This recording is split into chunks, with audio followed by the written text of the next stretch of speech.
to live. We're immediately going live. Chat, I'm a little bit unprepared.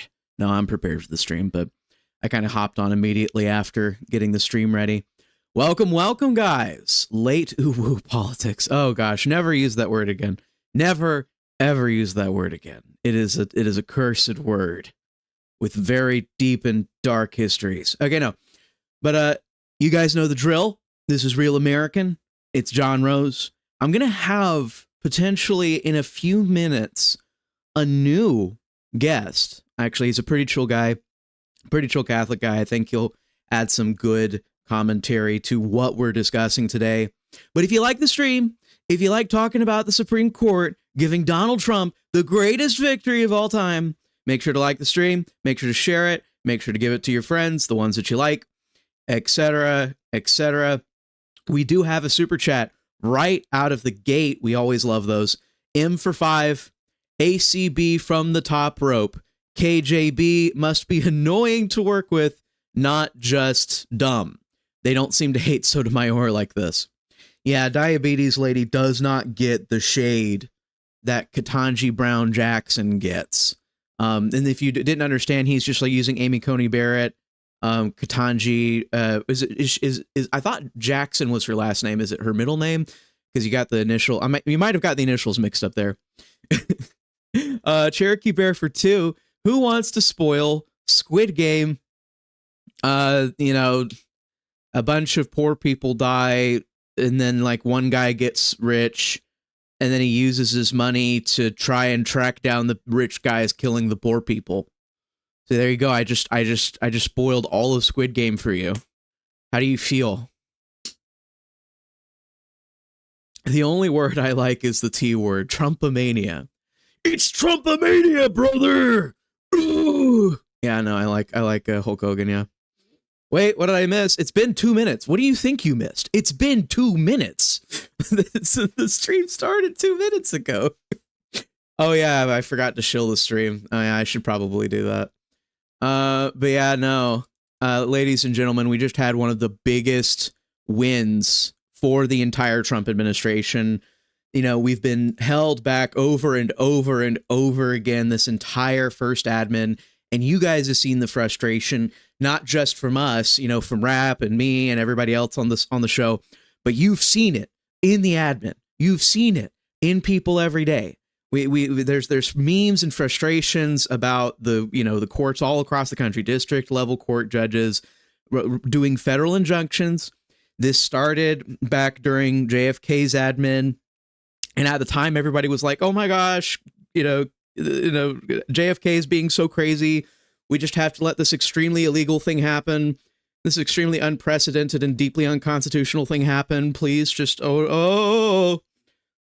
But today, after like a bajillion injunctions against the Trump admin trying to block the Donald Trump from breathing, tying his shoes, they probably have an injunction against him going to sleep in the same bed as Melania. No, it's like at this point now, we have had an official stop to it. Let's see here. Most people are talking about birthright citizenship, but I do want to make it clear this court order, or rather this decision, this 6-3 decision from the Supreme Court does not actually directly address birthright citizenship. You even see it in Trump's post here that I have. Giant win in the United States Supreme Court. Even the birthright citizenship hoax has been indirectly hit hard. It has to do with the babies of slaves, same year, not the scamming of our immigration process. Congratulations to Attorney General Pam Bondi, Solicitor General John Saucer, the entire Department of Justice. News conference at White House, 11:30 a.m. EST. Birthright citizenship is not, it's over temporarily, at least. Donald Trump is able to enact this order as if it is over. The Supreme Court has sidestepped actually ruling on the issue. But of course, while we still understand how slimy and stupid the Supreme Court's being, we can still celebrate, right? We can celebrate the fact that we have ended judicial tyranny over the executive branch. And as Donald Trump actually highlights in the council himself, I actually wrote down the things specifically he said in the press conference that are that he believes are affected by this order is birthright citizenship, executive order, the halting of funds for sanctuary cities, refugee resettlement being suspended. They tried to block us from suspending refugee resettlement programs. They tried to block us from freezing unnecessary funding in the federal courts, and also funding for transgender surgery. So when the Trump admin was trying to end waste, fraud, and abuse directly with their pen, it was not being allowed. We were still being forced to mutilate people, probably children too. Yeah, no. So that's all going to end, according to Trump. And that's probably a small list. It's probably a lot more actual court cases being impacted by this. I can think of a couple. We were trying to stop funding for schools that were actively practicing DEI. That turned into a giant court case between the Trump admin and schools in specific states. Some of them backed down. I think like the school systems like in Maine backed down, I believe. But then there's other school systems that weren't backing down. They're like, we're going to pause the kids. We're going to pause the kids. We're going to make your 8-year-old kid look at genitalia. You can't stop me. Like that was like the kind of thing they were doing. But no, that's over. That's like over now. Charlie Howard for 2. How big a win is this? Right. So understanding we haven't finished the birthright citizenship fight. This is a really big win. This is a really big win. This is huge. This is huge, Charlie. Okay? You understand me, man? The reason it's huge is because maybe like for a couple dozen items that were key policy positions of the Trump admin, they can now go forward with enacting those policies without the, Congress having to do any sort of legislation on it or anything like that. And that's really important for this admin because, as you guys recall, the strategy going into this administration was Congress is going to be useless. We're going to have to essentially push a lot of policy that the American people voted for through the executive branch. That is not how the federal government is supposed to work, but it's how it has to work when you only have one functioning branch of the United States government. Okay. So, in that sense, it really is important that Trump can now do this. It's really important for us, for this legislative agenda, for the economy, for cutting out waste, and just for the next 3.5 years while we still have Trump in office, having a semi-normal country, like having the country return to normal, at least in terms of how it's being run. This is allowing us to actually, enact the rule of law. There's so many things that are important. Okay. But yeah, no. It's disgusting what some of these people have been getting away with, especially the people trying to like trans your kids at school and make them read books about sex at the age of 8 and 9. These people don't deserve federal funding. Also, another angle I haven't seen anybody pick up on yet, but this was something I immediately started thinking about when I read this. The Trump administration effectively now has an excuse to defund NYC if Zohran wins, because one of Zohran's promises in his New York mayor run is to turn New York into a mega uber sanctuary city, not just for illegals, but for people trying to mutilate their children, people trying to mutilate themselves, basically just a big DEI haven, an LGBT haven. And so there's probably multiple grounds upon which the Trump administration can defund New York City in its entirety if Zohran chooses to do so. So that's very interesting. Random Polish guy for 5. This is a start and good. I'm pissed the Louisiana map got punted again. I'm sick of being stuck in a D+50 district because of the redistricting abuse. Yeah, Polish guy, you have my condolences for having to be in that situation.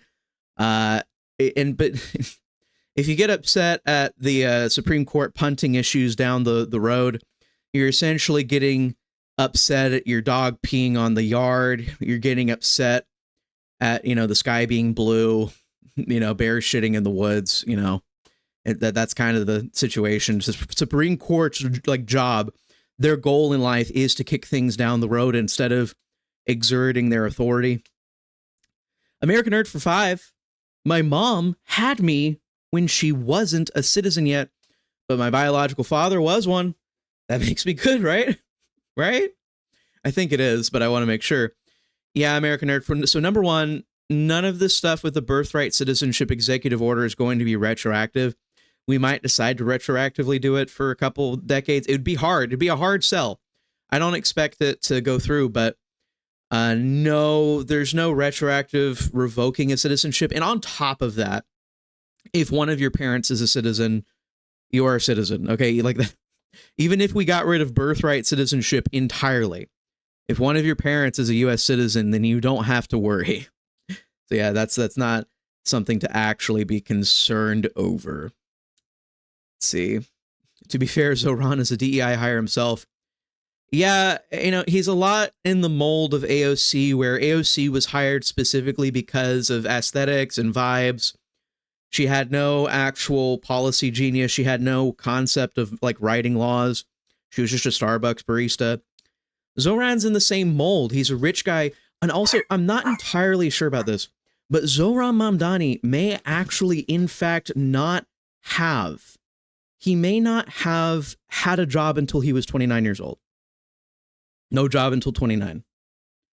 So that is fascinating to me. Inari for 2. Mamdani, bad Muslim, if supports gender ideology. He, in fact, absolutely does. No, yeah. So you don't have to question. You don't have to have any sort of queries about that. Yeah, that's already happening. American Nerd for 2. Sorry asking that. Just needed to be sure. Thanks. No. I think it's a completely fair and legitimate question. I just wanted to make sure you understood. There's multiple layers under which you would not be in trouble if we revoked birthright citizenship, my dude. Yeah, no, I have some stuff I could pull up on Zohran that we could talk about. You know what, real quick, since we're just talking about him right now, I'll go ahead and pull up. You guys saw this yesterday, right? I posted this. A lot of people posted this. This is from a recommendation Zohran previously made for New York City. And you see this first bullet point: shift the tax burden from overtaxed homeowners in the outer boroughs to more expensive homes in richer and wider communities. So as you can see in Zohran's platform, in where Zohran has had his mind, not only did he brag about being the representing the only majority white Queens New York Assembly district or whatever they're called, he's also just actually wanting to tax white people. And it's not even specifically rich people anymore. He's specifying white people, although obviously when you hear the tax the rich stuff, most of the time that's going to disproportionately impact white people, especially in a place like New York City, just because of the way income disparity measures out. But dude has the balls to go ahead and say it. He is a foreigner who got citizenship around 2018, who explicitly is running on a platform of disenfranchising native white American citizens. So the future is here. The future is here, and the line between global versus national has been made so clear, so distinct. You either care about the people who were born in this country and live in this country, or you care about the world and you want the world to come in and replace everybody that's already here.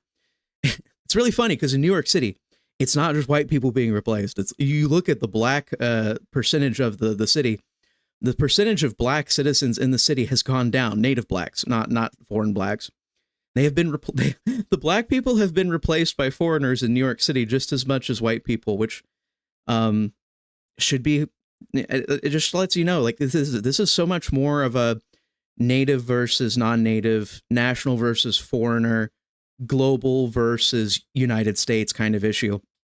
But it's kind of hard to avoid the very explicit anti-white hatred, anti-white discrimination in the policies here. It should be illegal on its face, and he should get 1,000 lawsuits for even trying to run on a platform like this.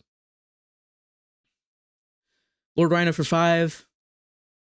Oh, wait, hold on. Actually, I had a Charlie Howard. Charlie Howard for 5. Isn't it ironic that Mamdani didn't win the working class vote that he supposedly appeals to? Anybody that looks at the situation for more than a few seconds might have that observation, Charlie, but you're assuming that the Democrats in New York stop and think about things instead of just feeling good. This is a vibe. This is a feel. Actually, I'm going to pull up something for you guys. You guys are going to cringe really hard at this, but I was forced to see this, and now you have to see it. You have to see this. You have to see what actually people voted for on this. You just need to look at this.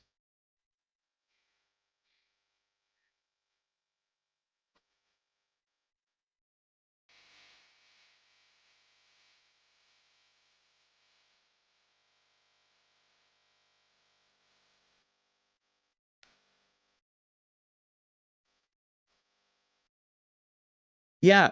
So that was an Instagram reel from, I'm assuming, a childless Catwoman. And I know that you all absolutely loved every second of it. Yeah, no, I'm seeing the, I'm seeing you guys react in chat. Yeah, no, that is what they ran on. Zohran was a vibes candidate. Zohran was a appealing to millennial white women candidate. Yeah, no. Yeah, no. I understand. It's painful to look at, but this is reality. This is what people are being elected in New York over. You noticing?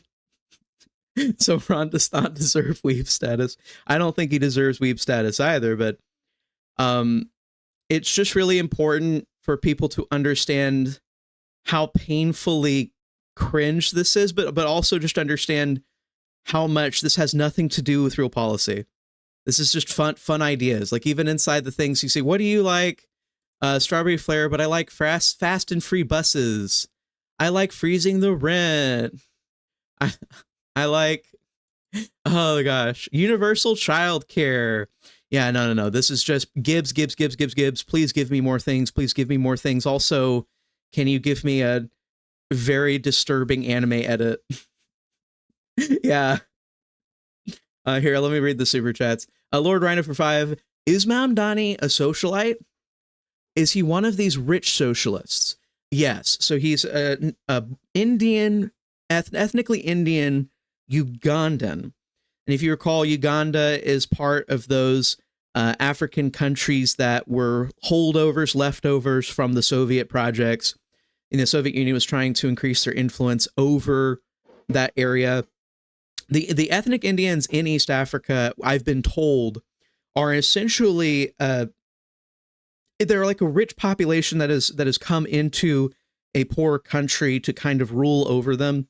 And you see this pattern across the world, and you know, some people may make allusions to certain ethnicities in the United States, but no, really, like, they basically imagine like a rich foreigner shows up in your country, buys a bunch of stuff, and now all of a sudden, like, they're your landlord, you're their serf, like you've recreated feudal society, and it's a foreigner that owns everything around you. That's basically what Zohran was over in Uganda. I think his mom worked on Disney films, It's really weird. You need to look it up. But they were doing like one Disney-led documentary of stuff happening in Uganda. And then the other one, I think she was working on more like normal Disney films.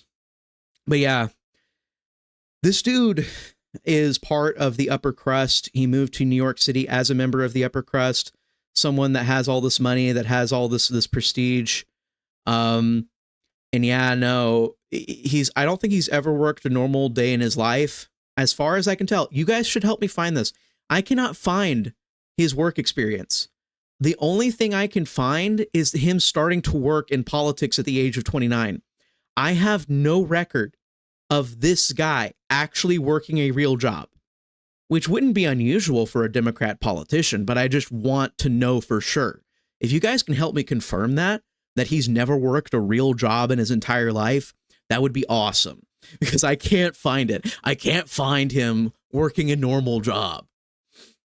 American Nerd for 3. Should Silwa stay in the race or bow out?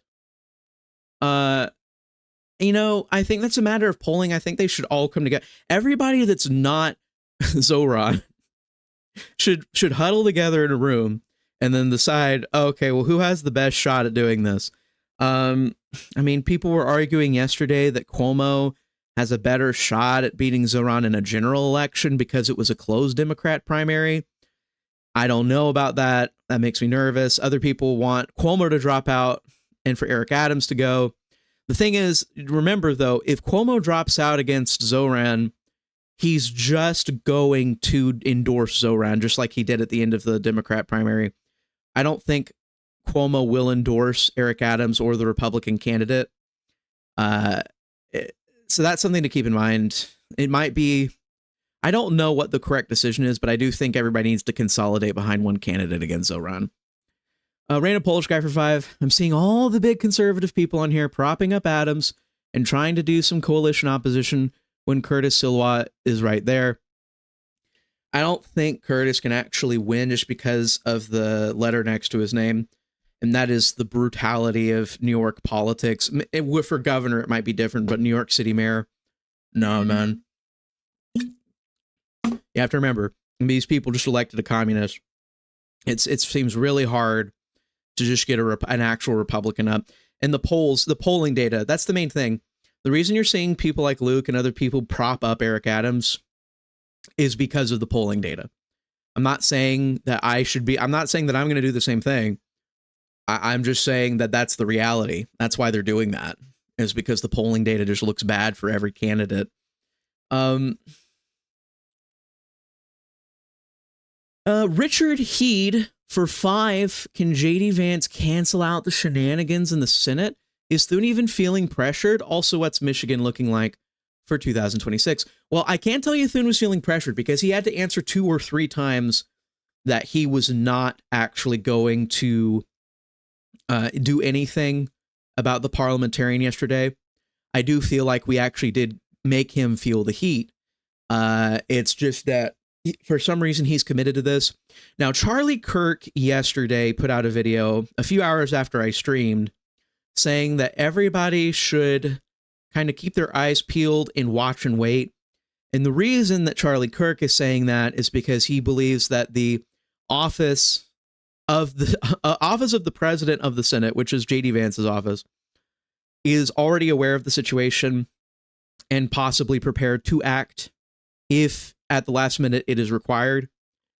As for right now, though, they're going to try to work with the parliamentarian and get some sort of middle ground. And I think I don't want there to be a middle ground. I just want them to fire her. I think they should just be firing her right now. The parliamentarian should be fired. And it's because she's already proven herself to be a hack. Here, let me pull this up so you don't have to keep looking at anime, Zohran. Yeah, it's official. The Senate Democrat appointed parliamentarian is here to stay. She won't be overruled. In the name of tradition and optics, John Thune has declined to set her aside as she strikes down numerous MAGA items from the big, beautiful bill. Now, GOP senators are scrambling to work around her rulings to get certain things back in, but the time to pass the bill is about here. This should have been handled way sooner.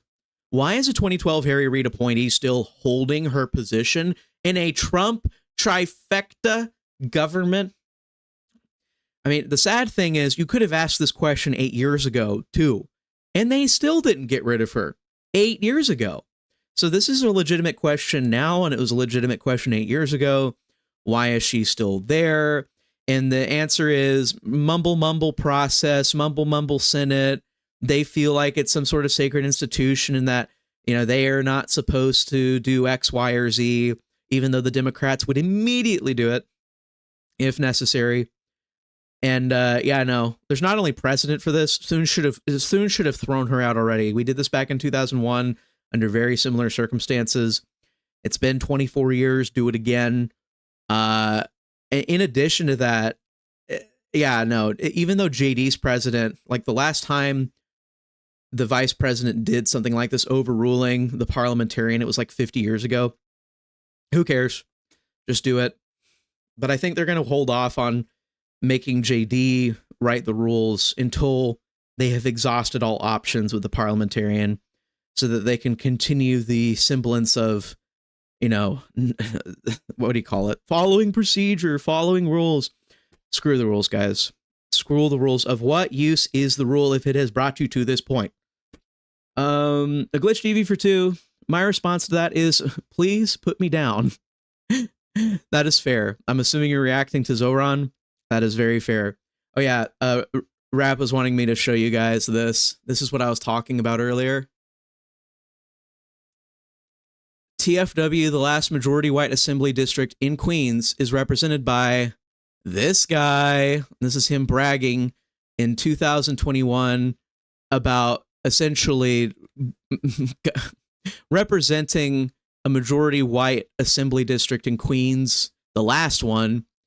And essentially the subtext of this is, well, white people are being phased out. So woohoo, yippee. We're so happy about this. Cake up for 5. I can't even afford a home in Green Bay, let alone find a better job. Yet Mamdani got to move to New York City out of Uganda. Am I oppressing Mamdani, though? No, you're not. And obviously, this is why racializing the terrible Democrat policy of, you know, oh, the rich are oppressing the poor. This was a horrible idea in the first place. But here we are. And this is why Oprah can pretend to be a victim. This is why Ellen DeGenerate can pretend to be a victim. That's what my dad calls her. My dad calls her Ellen DeGenerate. This is why anybody with like any sort of victimhood axis leverage can pretend to be a victim, even if they have millions or billions of dollars. Michelle Obama acts like a victim, which is like the most insane thing to me.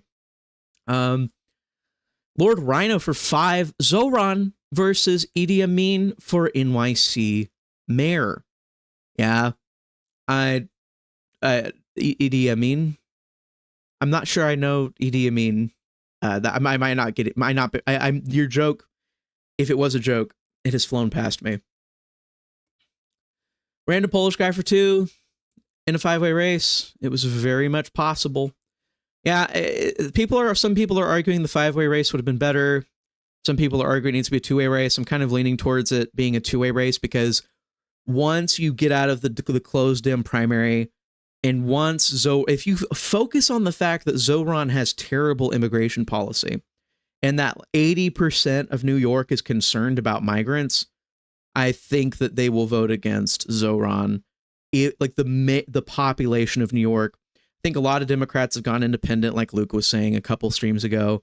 I think a lot of them just didn't vote in the primary, but they'll vote in a general for the mayor. And I believe that the actual general electorate is close enough to center to kick Zohran out. American Nerd for 2, abolish the position of Senate parliamentarian. Right, yeah, so it was implemented in FDR. And even at the time, it was being used for kind of sketchy reasons anyways. So, yeah, if you want rules to be enforced in the Senate, well, first, reinvent the rules, because the rules are too archaic. But second, yeah, we would need a different method of arbitration. This method of arbitration obviously does not work. It is obviously terrible. Some people are carrying water for this woman, and I don't agree with it whatsoever. I think Charlie Kirk is trying to carry water for her. I think a couple other people are trying to carry water for her. Nuh-uh. No, I don't agree with this. Just get her the crap out of there. Give that job to Rubio, obviously, because Rubio just needs another job. All right, ladies and gentlemen, I'm going to bring on a new guest on the rap stream. Hope you guys enjoy. See if he answers the phone. Pick up the phone. Hey, Midnight, can you try speaking? Yes, I can. All right, it looks like you are good to go. I may have to increase your volume a little bit, but everybody should be able to hear you. That's on my end. Don't worry about it. Yeah, don't worry about yourself. All right, so yep, I've got a good co-host here. We've been kind of bouncing back between stuff. I didn't finish talking about the Supreme Court case because we really needed to talk about the Zohran anime edit. I don't know if you saw that. Um, but No, that takes precedence over the Supreme Court. well, yeah. What do you think of like millennial women making kawaii sugoi anime edits of Zohran Mamdani in order to try and get him elected mayor of New York City based off of vibes? What do you think of that? Gonna be real honest, that kind of hurts my brain a bit. Like, I almost can't imagine that because, like, it's so cringe that it just seems like completely impossible. Like, it's too cringy to be real. Like, I guess reality sometimes really is stranger than fiction.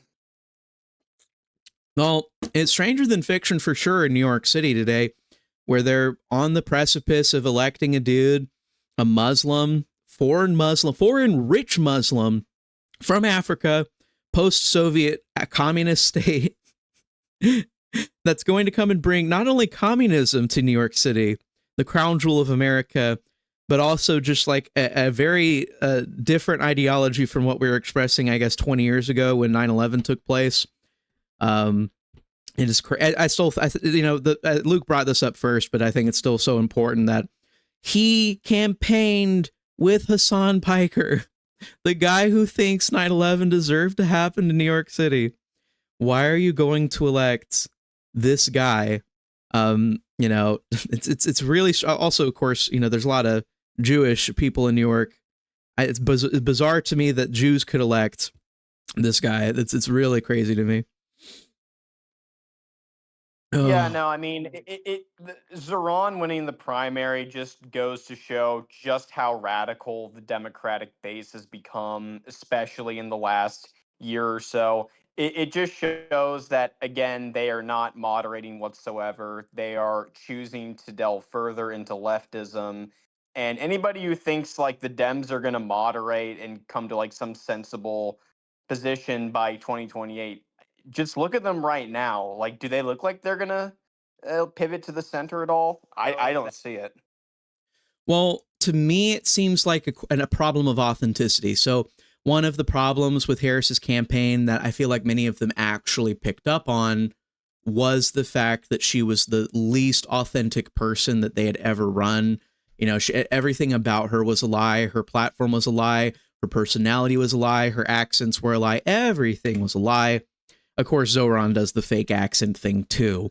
But the main thing about it was simply it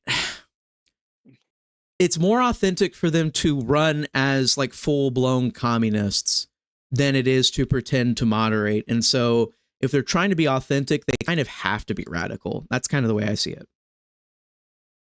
Well, no, I think you're completely right about them.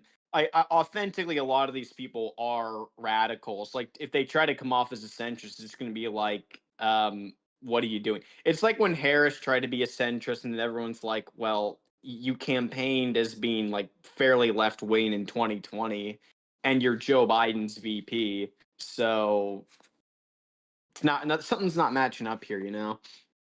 Right. And for me, when I'm looking at this, uh, it's really sad because even if they don't run this guy, I've been scared that somebody like Zohran or another person, just someone in the mold of Zohran might end up running on the Democrat ticket in 2028, and that like as much as I think we'll win against a ticket like that, it is still just like one of the most unsettling things to have to run against, where it's like, well, if you have a high chance of winning, but if you lose, the consequences are the worst. Like, imagine the worst possible outcome. So that's it's like terrifying apocalypse. Why do we have to make every like presidential election like an apocalyptic scenario? I don't need that. My heart doesn't need that. Oh, and the country doesn't need it because, like, well, it's not healthy to have like every single election be like, this is the election that will decide the future of your country, and if you vote wrong, then the country is going to be screwed or something like that. Like, It's Yeah. very draining on pretty much anyone who pays attention. All right, couple super chats. American Nerd for 2. Who's Jim Walden? Why is he running in New York City? I don't know. I think he's like buddies with Zohran, though. I think he said that he would. They have like rank voting there, and he was going to support Zohran no matter what. I don't know if that was just for the Democrat primary or if that's for the mayoral election itself, the rank voting. But I know Walden, if Zohran looks like he's in trouble, is going to back out and endorse him. Actually, he's not running. I thought he was just running in the primary. Is Walden still running in the general as an independent? I thought he quit after the primary. That is a weird question, American Nerd. I think he was just in the primary of the Democrats, my dude. We've got Yuwabihi for 40 of some sort of currency. Silwa, Cuomo, and Adams should run as fusion candidate. You want them to do like the Dragon Ball fusion dance and like all be a candidate together? Is that what you're asking for? Yeah, I don't know if we're going to be able to do that, my dude.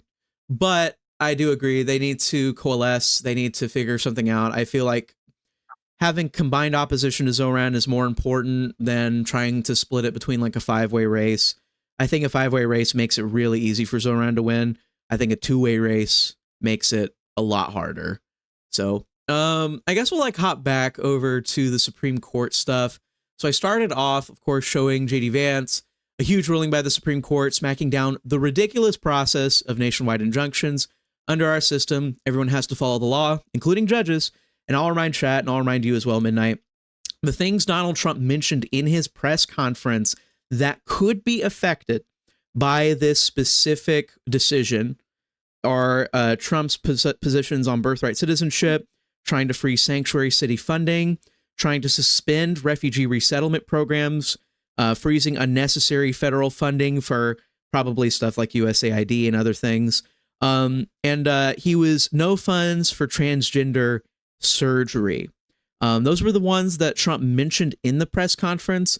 And there was another one in my head, which was that they're probably going to be able to continue defunding schools that are practicing letting men compete in women's sports and other DEI, LGBT policies that are being put out.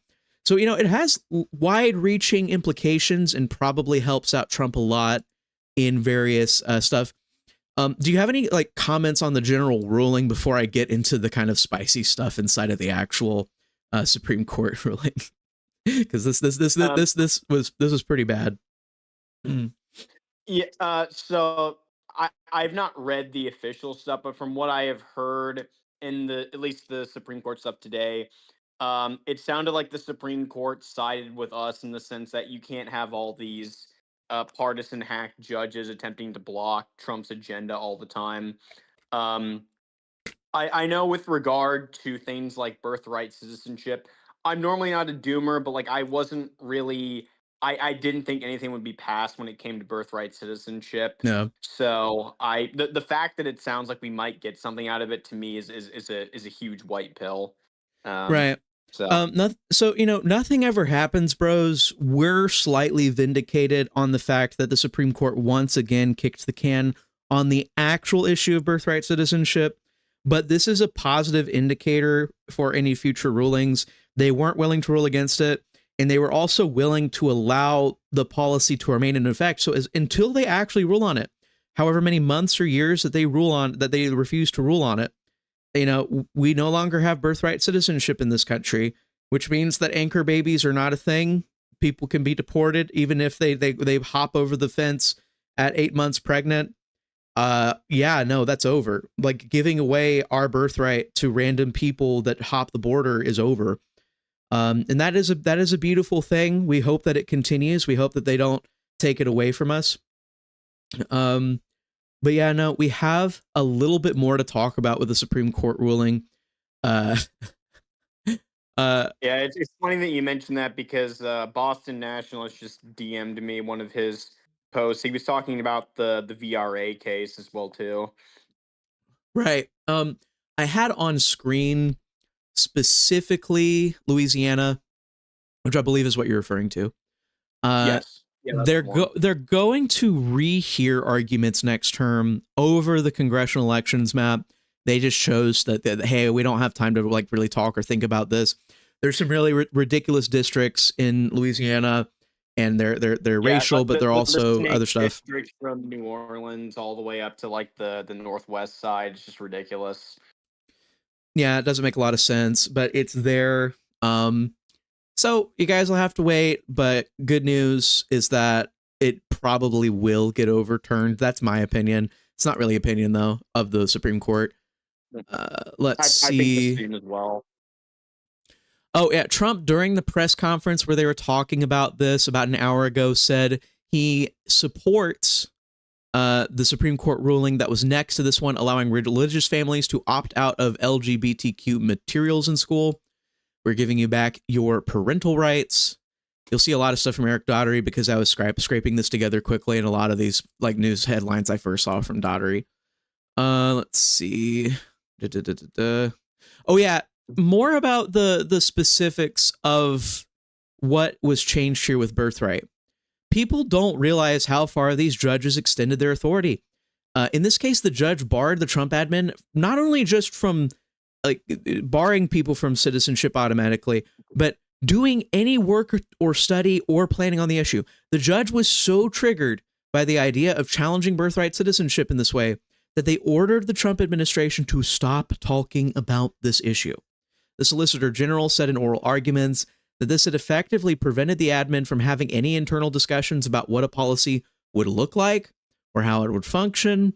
This might seem like a small piece, but it was key because as a result of that specific overreach, what the judges got from SCOTUS today is a ruling that limits them to only the specific plaintiffs, not a broader decree.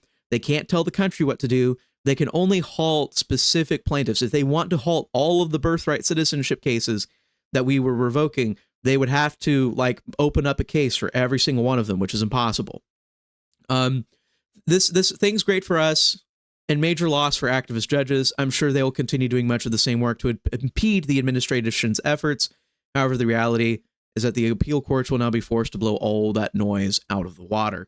So yeah, I just wanted to point that out. I think this was a really important post by some this was rando on X, but what he's saying is not completely true, and so that is a very important part to bring up.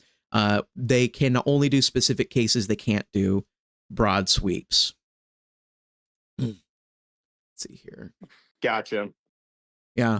So this is the spicy stuff I was referring to. This is kind of the heated gamer moments inside of the ruling. Amy Coney Barrett was writing an opinion, and she decided to have a cat fight with Ketanji Jackson. Amy Coney Barrett implied Ketanji Jackson is too dumb or unwilling to read legalese, which is the job description of being an associate justice on the Supreme Court. So this is the highlighted text. You can see it over here. Justice Jackson, who was the person writing dissent, skips over that part because analyzing the governing statute involves boring legalese. So yeah, Amy Coney Barrett firing shots. Again, we don't necessarily like Barrett over here because she's made a lot of bad court decisions, but the fact that she's able to take pot shots at Jackson for just being the most incompetent Supreme Court justice ever appointed in the history of the Supreme Court, I think it just shows you how much contempt 6, maybe 7 members of the Supreme Court have for her. It's really bad. Let's see. In her majority opinion for the Supreme Court nuking universal injunctions, Amy Coney Barrett juked Ketanji Brown Jackson from orbit.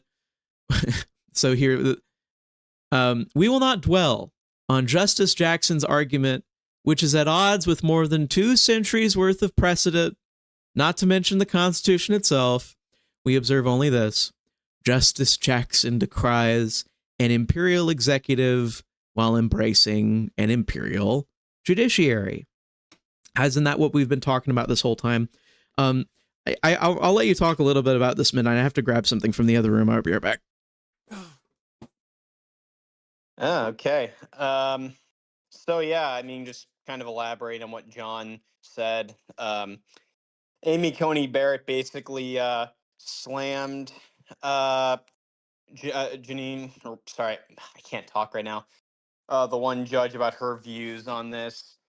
And it sounds like things are kind of going our favor. And as I understand the birthright citizenship stuff, we can kind of do whatever we want for a specific amount of time until the next case comes. So that's Right, really right. good.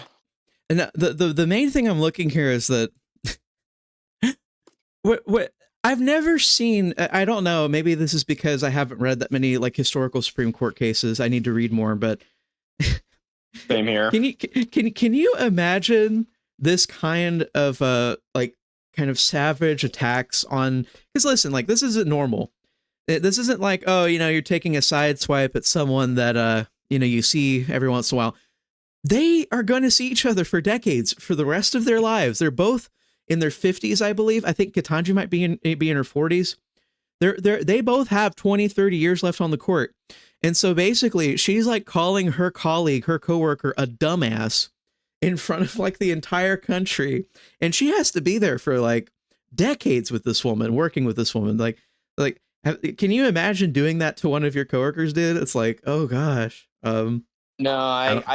I can't imagine it because generally I had assumed like throughout most of American history that even like judges who had like opposing views on most of the cases, they still generally got along like personally. Like the only times I could probably think where there might have been like legitimate, I don't know, like I don't say hatred, but like contentment for the others probably would have been like post like the Earl Warren appointment, I guess. Right. No, I see somebody in chat pointing out the fact that Roberts, the Chief Justice, was not an impediment this time.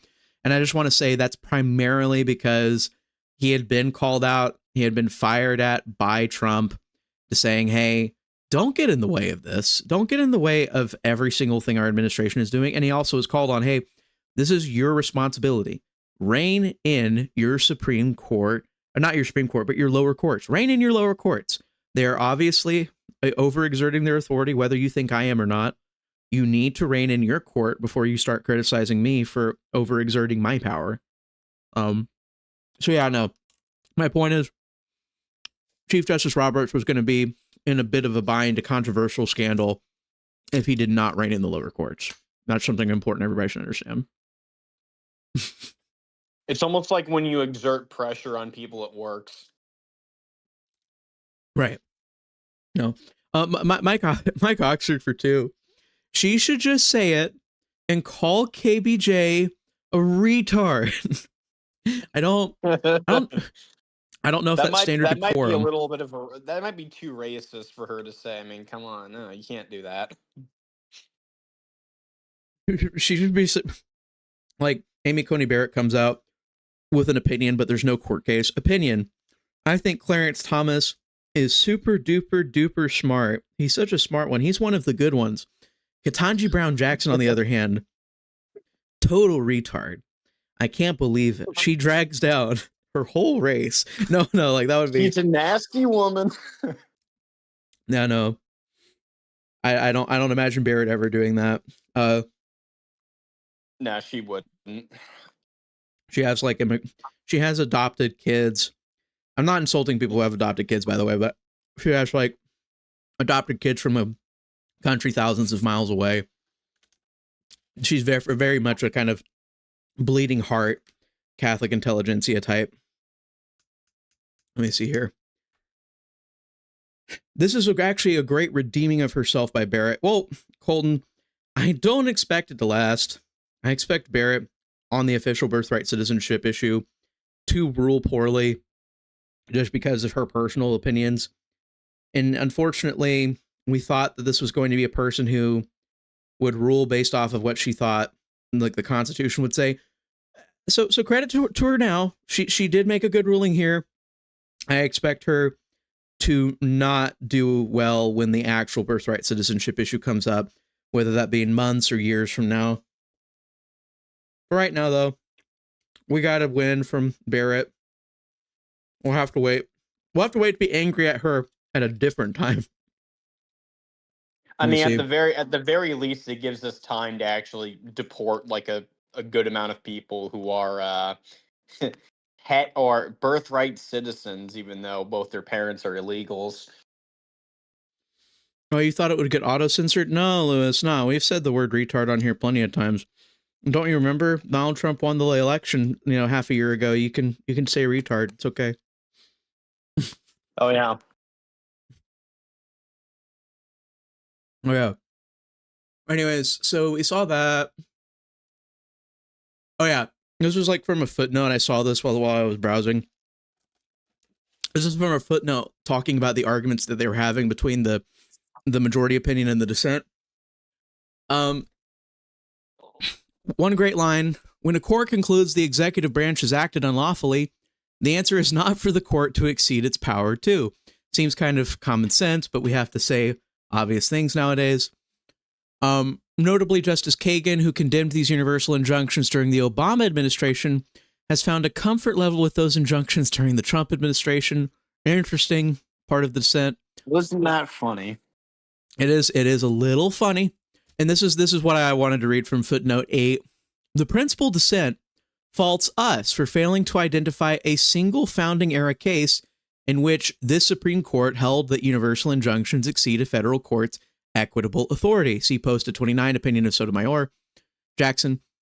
But this absence only bolsters our case that this court had no occasion at the founding of the country to reject the universal injunction as inconsistent with traditional equity practice. Merely demonstrates that no party even bothered to ask for such a sweeping remedy because no court would have entertained the request. Which, this is like a funny thing. This is a type of argument that you see a lot in ancient Christian apologetics, where it like kind of goes back to you'll have people arguing about there being a lack of a source of something, like a lack of source or lack of rejection of a certain practice. Like, well, listen, the reason that like there's not sometimes things don't happen because they're so bizarrely stupid that the people back then didn't entertain them. The courts at the start of this country were not thinking universal injunctions. But you think, go read what James Madison thought the Supreme Court was supposed to be, what federal courts were supposed to be. If you read what that man thought the courts were supposed to be, you're like, oh shit, we fucked this up, didn't we?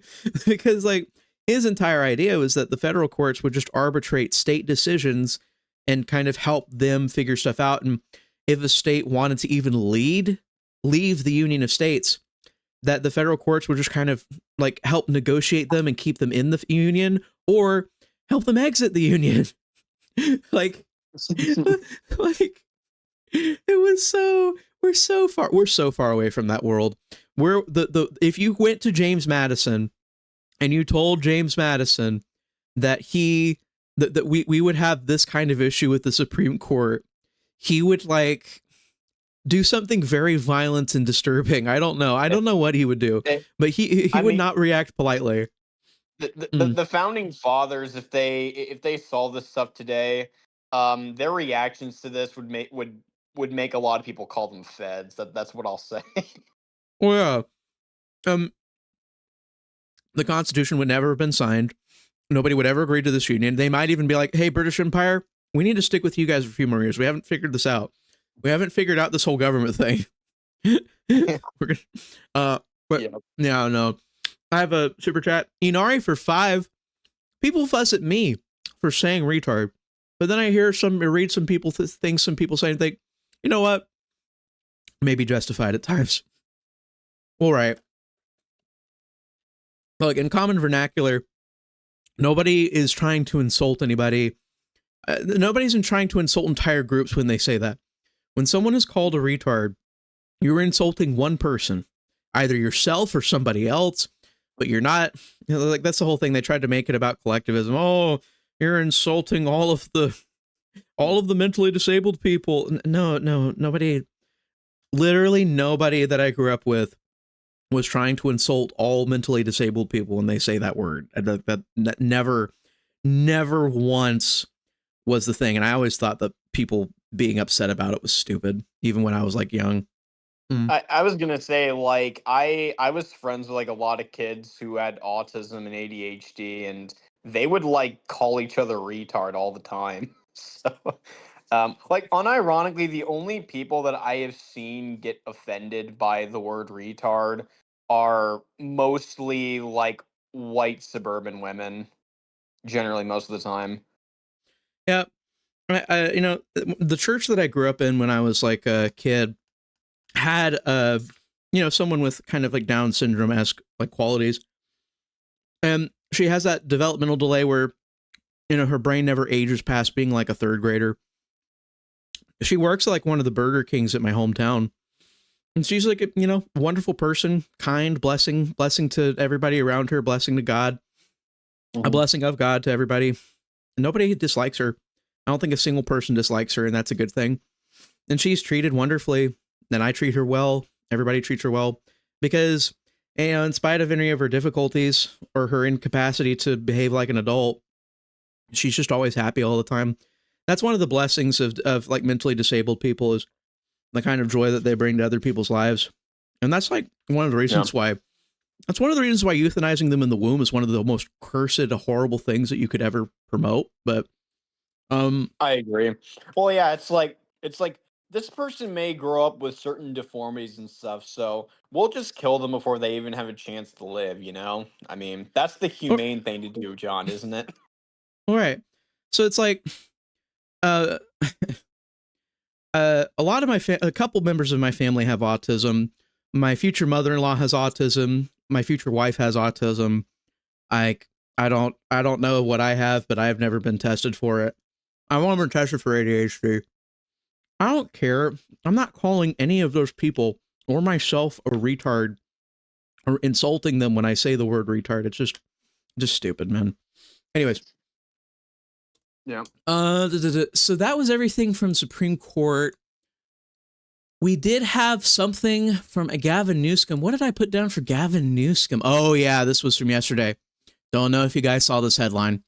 Breaking, Gavin Newsom is trying to sue Fox News for $800 million for defamation. Now, the story comes from Daughtery, and what this is saying, Newsom claims Jesse Waters on his program lied about Newsom's phone calls with Trump regarding the LA riots and the National Guard. They say Fox misleadingly edited a video of Trump to support the claim that Newsom lied. And I've actually seen the clips that he's referring to. Newsom said that Trump didn't call him, and then someone got a screenshot from Trump's cell phone stating that they had not only called, it was like a 14-minute phone call in the middle of the night that Trump and Gavin Newsom had together. So how is Jesse Waters calling Newsom a liar? That is, yeah, why would Newsom lie and claim Trump never called him? That's all that Jesse said. Apparently that's being litigated. I think this is a giant waste of time. I think this is a waste of money. What do you think of Newsom trying to go after Fox? Do you think there's any you think he'll have any luck? I mean, if you say that there's like, I've not seen like any footage or anything pertaining to this, but if you say that there's actual like audio or pictures of the of text messages of the thing, then he's screwed in court. Then, unless it's like a complete kangaroo court or something, in California. Right. I mean, all the Trump admin has to do is confirm that the screenshot Jesse was showing was from Donald Trump's phone. And as long as they verify that as like testimony for the court, I don't see how Jesse was lying here. I think Newsom's just trying to get attention. I think he's just trying to do a court case. Yeah. You know what he's trying to do? He's trying to pivot himself for 2028 so that he seems like the powerful guy that goes after Fox News, that doesn't allow any lies to be spread about him and stuff like that. It's his way of trying to like pander to all wings of the Democratic Party. Yeah, it's part of that. And since Trump had all these court cases, maybe he's trying to like grift on that and be like, oh, well, Trump did all these court cases, so now if I do the court cases, then I'll end up being, like Trump or something like that. I don't know, man. Anyways, I just got sent this by, this was actually 18 minutes ago, but I was busy. The Real American wants us to talk about U.S.-China trade deal. U.S. tariffs on China will be 30%. China tariffs on U.S. will be 10%. This looks like it's come down from 50%. Doge AI here is trying to talk about how this is such a great, wonderful thing. I definitely, unless there's like some other sweet deal in this or they're dropping other stuff, I don't actually think that this is a good trade deal at all. What is your reaction to this? I guess the question is, if they're lowering the tariffs if we're lowering our tariffs on them from 50% to 30%, my question is, well, what are we gaining from this then? Because Trump ran on raising tariffs with China and so forth. And I feel like if he were to do something like this, that people are just going to view it as him kind of backtracking on what he said he was going to do. All right, But so then just me hearing this. I'm not going to immediately label it as an objectively bad thing. But I think that it needs a lot of justification. If you're going to say that it's like that we're, instead of doing 50% tariffs like we were before, we're going to do 30%, then there's a few things you need to clarify. Number one, we're getting the rare earth minerals from China still, right? Which I'm assuming that's going to be a yes. But number two, are they going to stop abusing our patents? Number three, are they going to stop discriminating against our imports? There's so many questions. Now, I need to know more before I definitively say whether this is a good decision, because right now I'm just kind of hearing this now and I'm a bit off the cuff with this. So yeah, I know my thing is generally I wait until I hear the whole story, like what's actually going on. But just on the vague stuff I hear, I don't like the idea of lowering the tariffs unless I think we're getting some bigger thing from the Chinese out of this. Now, this is a general de-escalation. And again, the other thing that I'm worrying about is if there's not a series. Okay, China will, in accordance with the law, review and approve eligible export applications for controlled items. So I'm reading this off of the Associated Press.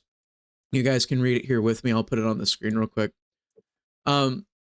So what I'm gathering from this is that they're supposed to be letting more of our goods into China and reducing the trade deficit. I guess that's a big metric of this too.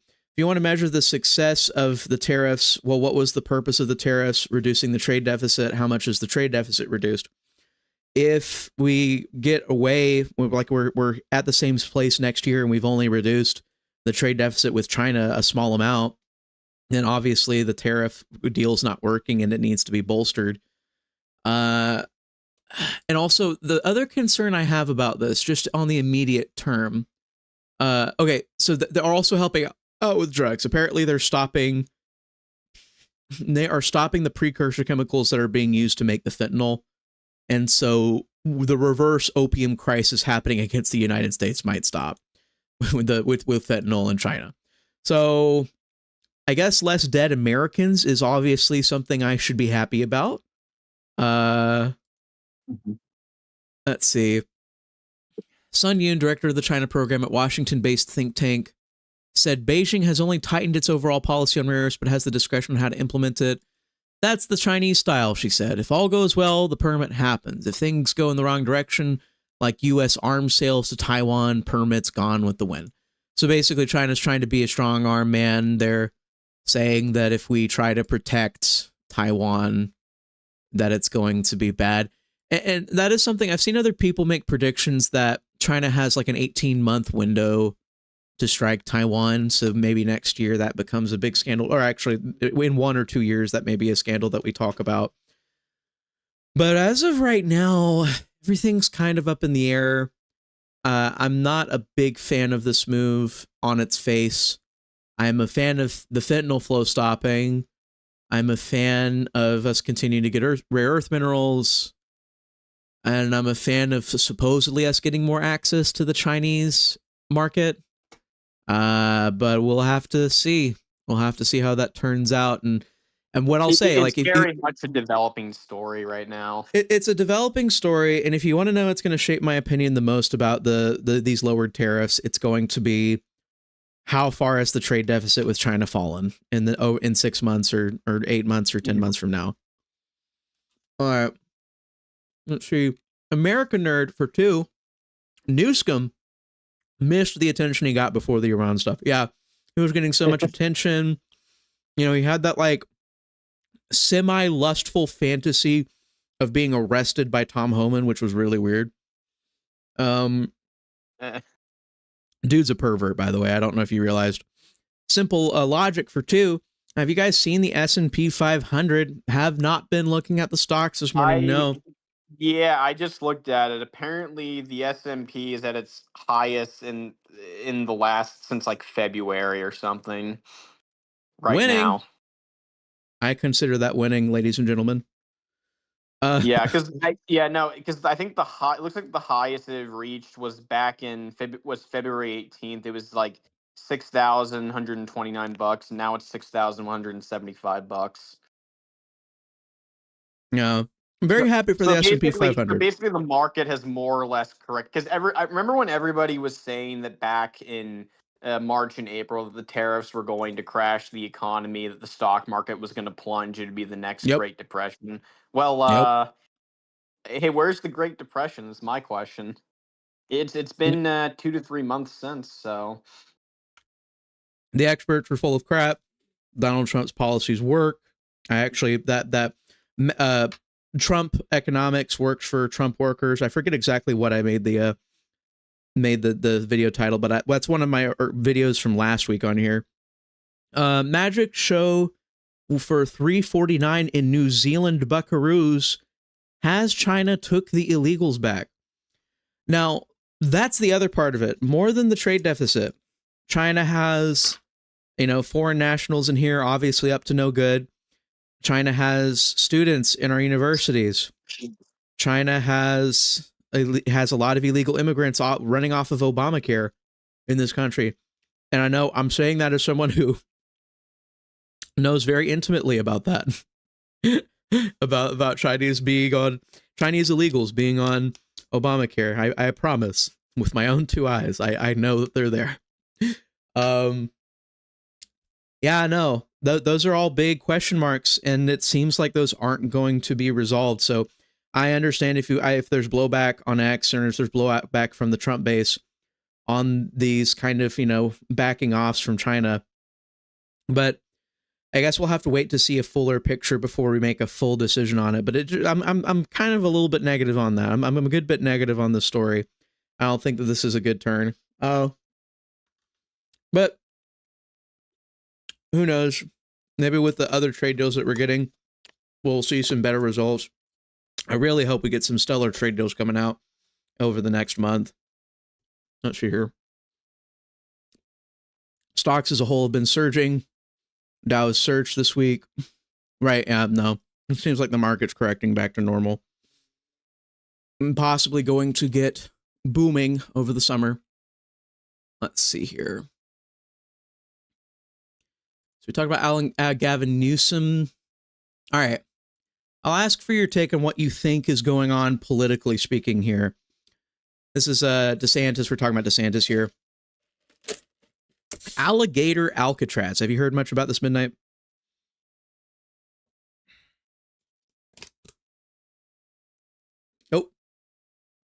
Oh, am I dropping? No, I'm not dropping. Midnight, are you there? Hello?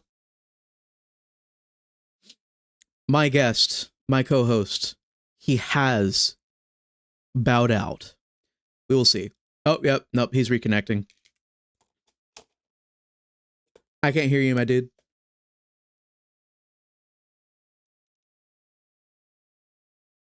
Nope, my headphones are still working. All right. Let me go ahead and read the story for a sec. When Midnight pops back in, we'll be hanging out. Alligator Alcatraz will be ready to house illegal aliens on Tuesday. Construction is moving at breakneck speed. Florida's new illegal alien detention center will be surrounded by gators and pythons and is right next to where they can board a plane to be deported. This is all 24 hours. 24 hours from now, you're going to see even more. By Tuesday, this will be able to have intake of illegals. Governor Ron DeSantis said, this is going to be a force multiplier. If a criminal alien were to escape, you've got nowhere to go. You can either trudge through the swamp and chase alligators for 50 to 60 miles just to get the civilization, or you can give up. This has no impact on Florida residents. Logistically, this really answers the call. All you need is a little bus to move them 2,000 feet that way, and then they get on a plane, and then they're gone. So, I mean, this is going to be, illegals will come in, they'll be processed, there'll be places for them to be housed, you'll have an ability for food, you'll have an ability for them to consult legal rights if they have that, because there is a process that's involved with this. So this is really everything. This is going to be a self-contained little area. And then, of course, you also have stuff for the staff that work here. So we've got laundry facilities, we've got showers, we've got, obviously, there you see the shower and bath facilities. Yep, right there. Yep.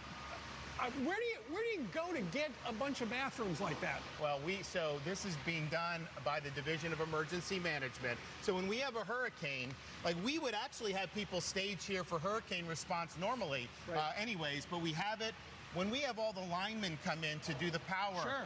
We have to set up little areas for them. And so you have all this type of stuff. So this is not our first rodeo. The detainee illegal alien mission's a little bit different, and the deportations, but logistics, we know how to do that. Right, and you know, for people. I like that Rand Paul is actually upset in the comments. Mike Oxford Revive, if you're going to eat, at least tell us what you're eating. Like, dang, man. I apologize. I've been trying to get some fruit into me. I actually have a lot to do before, like once the stream ends, I have a lot to do. And when I say I have a lot to do, I have a normal workload for a person but my leg doesn't work. So it takes me a lot longer to do things. So I deeply apologize. I will cease the eating. I was trying to eat while Midnight was talking and then he disconnected for the call.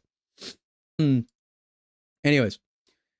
There were concerns about potential Everglades damage. I don't know. It's hard for me to take the environmentalist stuff seriously recently. I think generally when people are talking about that, it's a general problem. It's people try to make problems where there aren't problems, and it makes it harder for me to believe it when there are real problems. It's just like with climate alarmism in general, but environmentalism. Anyhoozle, taking a look here. Oh yeah, Midnight's Wi-Fi was acting up. Anyhoozle, we'll go ahead and take a look. So as you guys know, Cuomo is still in the race. We were talking a little bit about what would be the best solution here.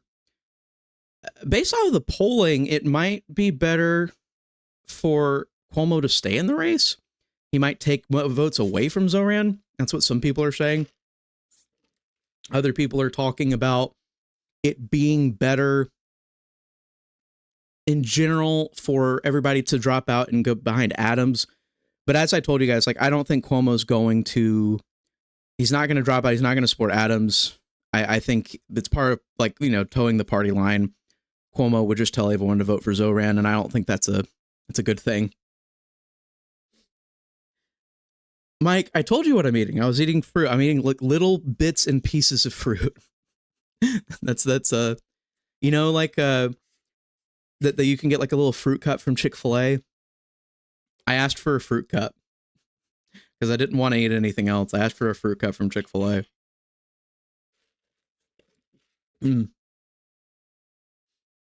How TF is DeSantis a great governor with stuff like this?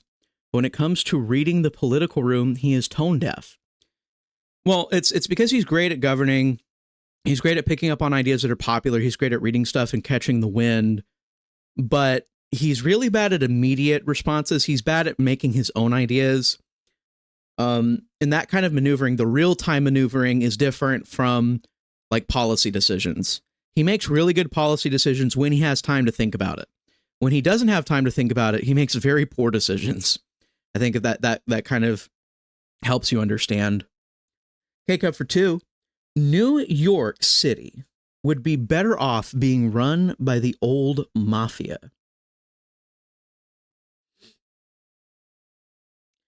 First rap mukbang stream. Yeah, no. I look that is bad etiquette. I do not want to come off with the impression that I would be eating during streams. I deeply apologize for that. I did it without really thinking because in my brain I was like doing task management, and I was like, okay, so I do the rap stream right now, and then I go and I do X, Y, Z. I have to there's like a set of like 6 or 7 things I have to do after the stream is over, and they're all rather time intensive, and I'm like sitting here. I have to be ready for the weekend. That's the main thing. I have to be ready for the weekend, and then next week I kind of travel for a bit to go and get an appointment done. I have to go get an appointment so that then I can get another appointment so that then they can actually schedule me for a surgery. And so because I have to travel a bit next week, I was trying to get the stuff done, and I just started eating without thinking. I deeply apologize. We all gotta eat. Yeah, no. But there's not a whole bunch of other news I wanted to cover. We talked about Zohran. We talked about the Supreme Court. My general opinion is that I'm very happy about Alligator Alcatraz. I'm happy when Ron DeSantis does good things for my state. I'm glad when Florida is working like overtime to cooperate with ICE. That's really awesome. I am very happy when Ron DeSantis is behaving well as my governor. When Ron DeSantis jumps into national politics, I have immediate negative reactions. But when he stays on the state level, that's really good. The only problem is I know part of his legacy as a governor and part of his maneuvering here is to try and give himself a better position on the actual national stage. So I understand why he's doing it. I know that he wants to jump in. He wants to be a serious candidate in 28. I don't trust him on the national stage. I trust him as my governor. I trust him enough as my governor that if he somehow made a good campaign, I would even vote for him to be shadow governor under his wife or whatever. I just don't think his wife is going to be able to win. That's a sad thing. Ron's been a really good governor. Even if his ideas aren't original, he's been a great governor. But, I will take what we can get. And if he's going to do all this stuff for the sake of trying to be a presidential candidate, I will just accept it on goodwill, on face value. Like, thank you, Ron, for taking care of our state. Thank you, Ron, for deporting illegals. Thank you, Ron, for enabling police officers to do arrests of people who aren't supposed to be here. Every state should have the current system that Florida does. I will deeply miss him when we have a worse governor. I promise that. If we end up getting a worse governor relatively soon, it's going to make me a little sad. Hello, Midnight. Hello, I apologize for that. My internet completely cut out on me. Right. So what I was just finishing I was wrapping up kind of talking about my feelings on Ron DeSantis in general. I really like him as governor. I really don't like him engaging in national politics, but I said, the last thing I said before we reconnected on call was basically, I will accept the good things he does for my state and appreciate them and praise them. Just, like outside of the context of him doing it to try and be president again in 4 years. I don't care much for that. Yeah, I would say that my opinions are fairly similar. I mean, I'm happy with generally with what he's done in Florida. I think he has made the state much more conservative. I think he's made it better. I'm happy that he was a good governor during COVID. I just don't think he's cut out for the national scene. I think he's too awkward to win a national election. I don't trust him on a few things too, but for governor of Florida, I think he does a good job. So, yeah, it's hard for someone asked me. It's like, who do you think is the best governor in the country right now? And so, like, I would just ask you the same thing. Like, can you think of is there a governor that you like in the country currently better than Ron DeSantis? Currently, no. I mean, I think Youngkin's pretty good, but I would say DeSantis is better than him. It was pretty much only Youngkin. Youngkin was the only other guy that came into my mind. And I was like, well, Youngkin's doing a good job. but I'm kind of upset with Youngkin because he's destroying his own legacy. And I feel like there's some dark times coming for Virginia soon. But, Youngkin as a governor was doing really good. The problem with praising Abbott in Texas is that he spent like a decade not being a good governor. And then all of a sudden he decided to be a good governor so he could survive in the modern political climate. So like that doesn't feel authentic. So really, as much as I don't want Ron DeSantis to be president of the United States, I love him as a governor. He's probably the best governor in the country. So I have to give him that. I just think there's sometimes you're better suited for certain roles. Being governor of Florida, very different from being president of the United States. That's just sometimes those two things blend together well. It doesn't this time. Boston saying in chat that U.S. has terminated trade talks with Canada. Let me see here. Interesting. Now, let me look that up real quick. I will do the same as well.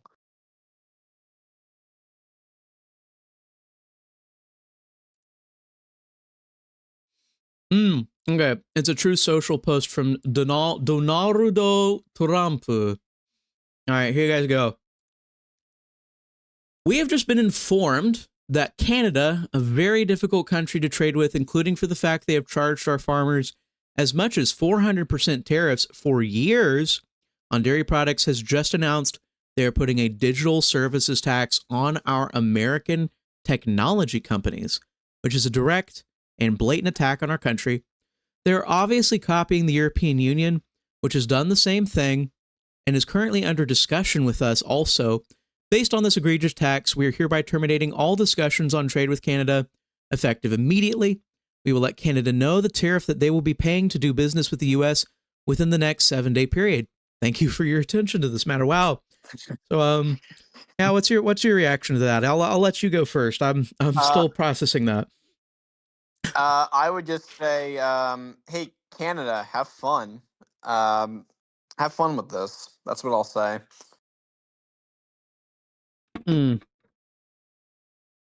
What I will say, this post heavily recontextualizes the China thing. So you have to understand, we do a massive amount of trade with Canada and Mexico.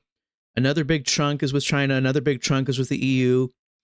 And so Trump has pivoted away from China. He's like giving China a break so that he can beat the hell out of the EU and Canada, apparently, because this toughens the negotiations with the EU. This makes the EU look at Trump and go, oh, crap, well, I guess we got to offer him more if we want a good trade deal. And then with Canada itself, this is really bad. Whatever happens, this could completely crash the Canadian economy. It was already doing really poorly. And when that new tariff gets announced, it's going to be brutal. I'm just going to say that much. And I'll just add something to it too. And if it does happen, I mean, it's entirely self-inflicted on their part, because as Trump just pointed out there with the 400% tariff on our goods, like they were getting angry at Trump for like imposing, I think it was like 30% tariffs on their stuff. That is way less than the stuff that they're imposing on us. And they're the ones like complaining about like what we're doing to them, when very clearly it's a retaliatory tariff against what they're doing. Like, shut up. Like, what are you guys doing? It ticks me off. Yeah, and I understand that. It should take off any red-blooded American, but I am really the thing that's really got me hung up on this is that Canada is in a very fragile position. It's in a very fragile position, both externally and internally. They have a red budget balance. They have a really bad party in charge of their country. They have multiple provinces deliberating referendums on secession in a year, and secession is completely illegal over there. And people, like, when they bring this up, they think that Alberta secession is some sort of like meme or joke. But listen, they already have the required signatures. They're going to have a referendum next year. And they have an entire year and a half, essentially, like a year and 4 or 5 months, to get 10% more of the vote. If they can convince 10% more of Alberta as to what they have right now, to vote for leaving Canada, then Alberta is an independent country, and and Canada loses like one of its main sources of revenue, and the Yeah, entire they're one of the big producers of oil in the country. yeah, and the Confederal Union, the Confederation might just fall apart at that sign. That's like the first domino to go. And the rules have been laid out. The way they're going to try and keep them from leaving, but if they vote for it, they're going to start pushing. It's really funny because the current person who's the premier of Alberta, she is saying that she believes in a sovereign Alberta in a united Canada, but somebody from Alberta pointed out to me in like her older stuff, she has like in 2019, 2018, she would make a bunch of posts about, well, if I leave Canada, I want to take this land and this land and this land and this land from other provinces. So she was like role playing, like fantasizing about taking territory in court cases from other provinces if she leaves Canada with Alberta. So I'm just saying. So I think the premier, in spite of her political maneuvering, might be very much okay with her province leaving Canada. And if Trump is going to smack them with some high tariff, it might end up being an existential crisis that Alberta tries to avoid. Oh, goodness. Yeah, it could get pretty ugly in Canada because, I mean, you and I both know that Carney is just, another Trudeau. So he's going to continue the same failed policies of like keep bringing like more and more immigration over to Canada. He's not really solving, basic economic questions as well too. I mean, that's just going to make the average Canadian more and more angry. And the only reason that they really won in the last election was because of boomers, who many of them, I don't like to talk this way, but a lot of them aren't going to be around for that much longer, realistically speaking. Yeah. Somebody in chat was talking about if Alberta leaves Canada, BC would be completely isolated from the rest of Canada. I feel like that would be the end result, Blaine. It wouldn't be the immediate result. And I feel like because Alberta has products they want to ship, they wouldn't just ship them south of the United States. They'd want to continue having open trade routes and everything. There would be a pretty porous, loose border in terms of economics and trade between British Columbia and Alberta. But so another thing too, I mean, if Alberta left, then you would probably see Quebec try to leave as well too, given that they're very like hard about their own national identity separate from Canada. Well, as of right now, Saskatchewan started talking about doing a referendum, and I believe what would happen, Okay. I think Saskatchewan, which is the province right next to Alberta, I think they would probably immediately hold a vote to leave right after Alberta actually voted to leave. So you'd have Alberta, Saskatchewan, and some people have been saying that, Saskatchewan really just is like a part of Alberta. It's like how Alabama used to be part of Georgia. It's really just they're one place, and they have the same woes when it comes to being abused by the federal government. So yeah, Mike Oxford too. Albertan plus Texan oil would make us energy dominant. That's the point I make to everyone. Why it's like, why are you so excited about this? Why are you so excited about the destruction of Canada? Why are you so excited about, the potential, Alberta being 10%, 10 points away from just leaving Canada? And it's because of that. It's because it completely falls in line. It folds perfectly with what we're trying to do with our domestic energy agenda. It's way more oil. A sovereign Alberta, not even part of the United States, but just a sovereign Alberta is going to have way more oil projects with us. We're going to build pipelines. We're going to like transport all their oil across the country. It would be a really powerful change in the North American continent. They have Manitoba, Byzantine Empire. I'm not acting like an expert on geography in Canada, but I do believe Manitoba's east of Saskatchewan. I will, and just to let you know that I'm not super confident on that. I'm gonna look it up for you right now. But yeah, if I pull up a map of Canada, I'm pretty sure Manitoba's to the east of Saskatchewan. Yeah, it's Alberta, Saskatchewan, Manitoba, and then Ontario. So I did remember that. I was right about that. You can claim I'm wrong about things, but I did remember the order of the provinces in Canada. Congrats Oh, on goodness. receiving an 85 in Canadian geography today, John. Yeah, do not ask me about like the northern stuff, you know? Like they have like some territory up there. I know where the Yukon territory is, but that's just cuz it's like right up there next. It's like it's how I need to build my land bridge to Alaska in my fantasy playthrough. Yeah. But I don't remember the stuff east of Yukon. That's like weird stuff. Who lives there? Nobody lives there. You're not going to tell me someone lives that far north. That's It's not a real mostly place. Eskimos. Yeah. If Alberta leads and joins us, we would have EU Schengen deal with Canada so they don't fall apart.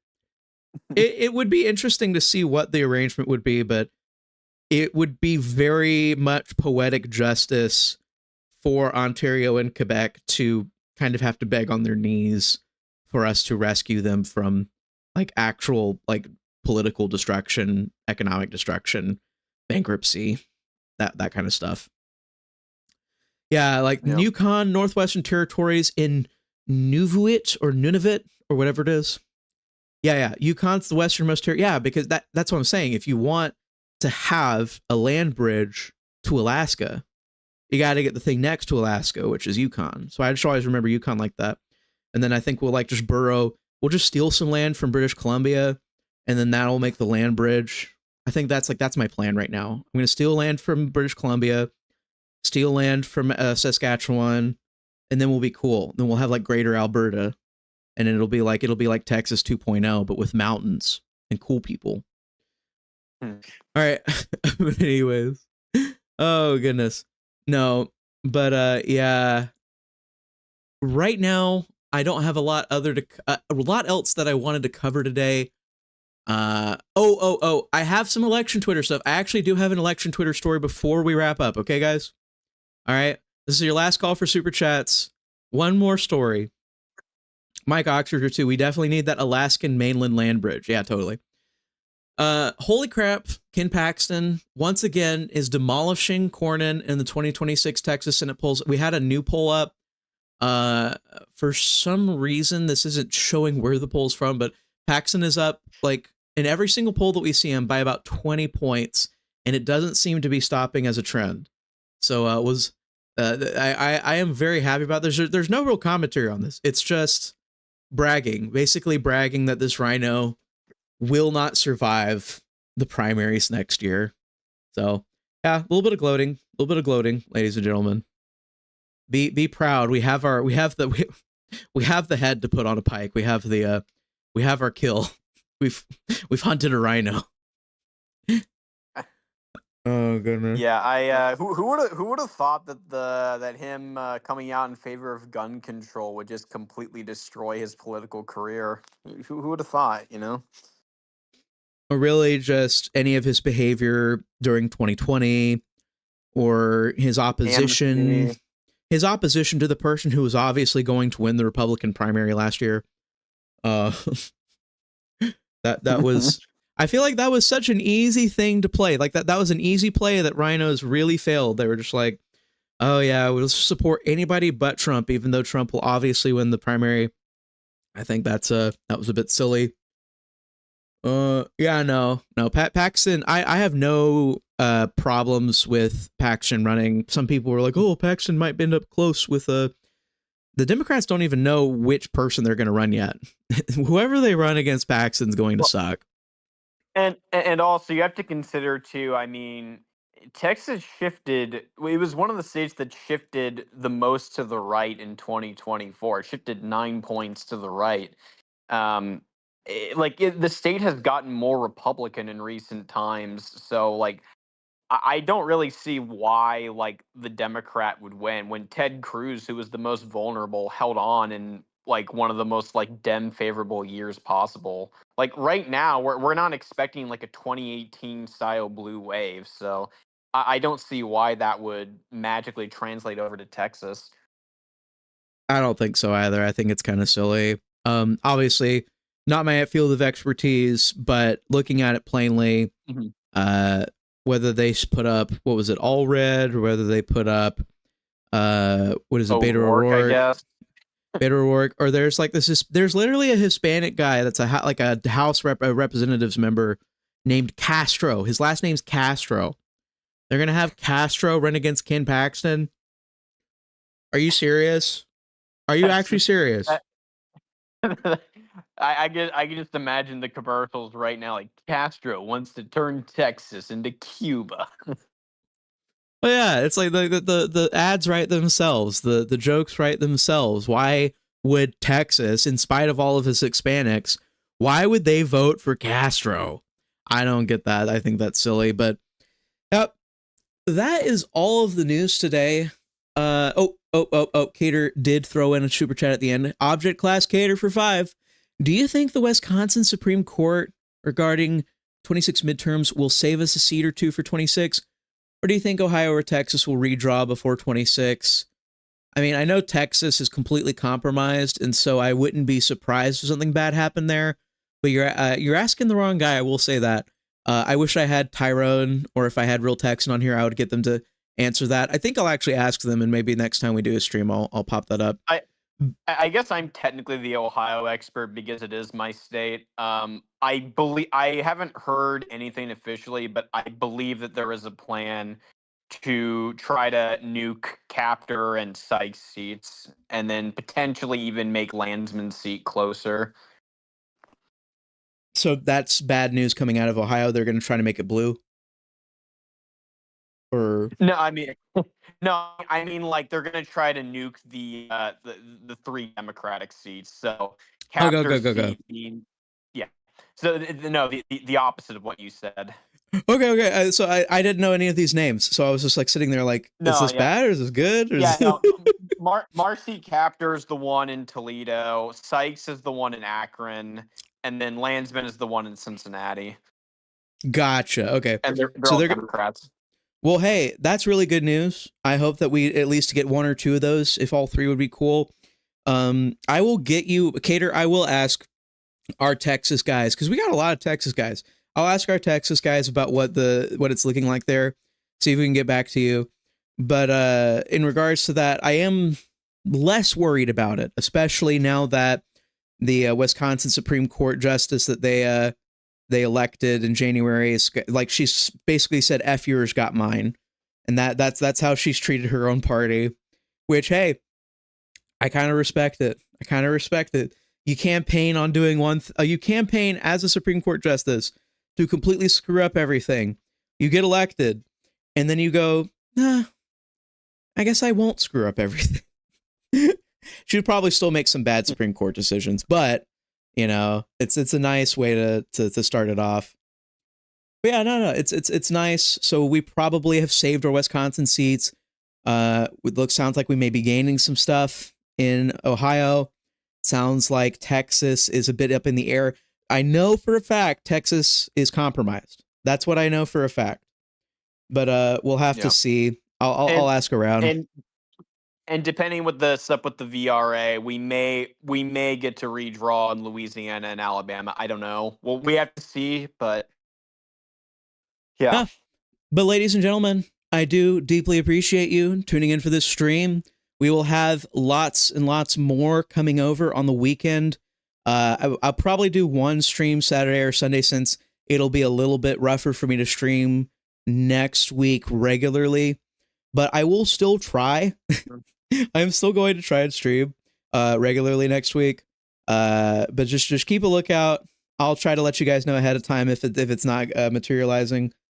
But just stay tuned, stay frosty, guys. Celebrate, honestly. Go take your Friday and celebrate with some champagne or something, because the Trump agenda actually gets to be enacted in spite of whatever Congress is doing, in spite of all the mess. Do pray for the bill, but just, celebrate the fact that we're going to have a few years of Trump actually being able to do things. And other than that, and not to mention too, we are 1 week away from the 4th of July, from our Independence Day. So do celebrate for that, because It's our Independence Day. You got to celebrate it because it's a great, magnificent day. Do not let doomers keep you from celebrating. Do not let Democrats keep you from celebrating. These losers doing No Kings protests on July 4th, spit in their face by having a blast. Otherwise, I want all of you to have a very blessed rest of your day, and Godspeed to all of you. Da da da da da da.